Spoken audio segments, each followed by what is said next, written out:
নমস্কাৰ পৰম সন্তুষ্ট মই নিজক লৈ পৰম সন্তুষ্ট মানুহে কয় ইমান পঢ়ি শুনি কি কৰিলি এটা চাকৰিও ল'ব নোৱাৰিলি নে কিন্তু মই সন্তুষ্ট কাৰণ কি পৰিস্থিতিত আৰু কেনেকৈ মই কেৱল মই হৈ আছো সেয়া কেৱল মই জানো আৰু তাক লৈ মই সন্তুষ্ট এটাৰ পাছত এটা প্ৰত্যাহ্বান সমস্যাৰ ওপৰত সমস্যা দুখৰ সীমা নোহোৱা সোঁত তাৰ পাছতো মই স্থিতপ্ৰজ্ঞ মোৰ অস্তিত্বক লৈ মই সন্তুষ্ট জীৱনৰ কাইটিয়া আচৰ সহ্য কৰিব নোৱাৰি য'ত মানুহে মৃত্যুৰ প্ৰেমত পৰে তেনে এক সময়তে মই প্ৰেমত পৰিছোঁ মোৰ নিজৰ আৰু লগতে আজন্ম প্ৰেয়সী হৈ উঠিছোঁ জীৱনৰ সেইজনী মই প্ৰেমত পৰিছোঁ যিয়ে কাহানিও আনৰ ওচৰত হাত পাতি পোৱা নাই যে মোৰ এই সমস্যাৰ পৰা মুক্ত কৰি দিয়াচোন বুলি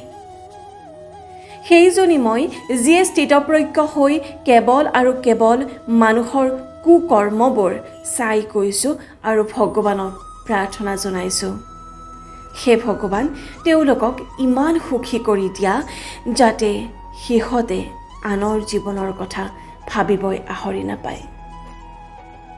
সেইজনী মই প্ৰেমত পৰিছোঁ যিয়ে আজিলৈ নিজৰ সমস্যাক নিজেই মোকাবিলা কৰি আহিছোঁ যিয়ে সকলো ফালে অন্ধকাৰ দেখিও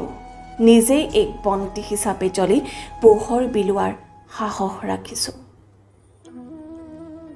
সেইজনী মই যি দায়িত্বও পাহৰা নাই কৰ্তব্যও পাহৰা নাই আৰু লগতে পাহৰা নাই নিজক নিজৰ সপোন পাহৰা নাই নিজৰ উদ্দেশ্য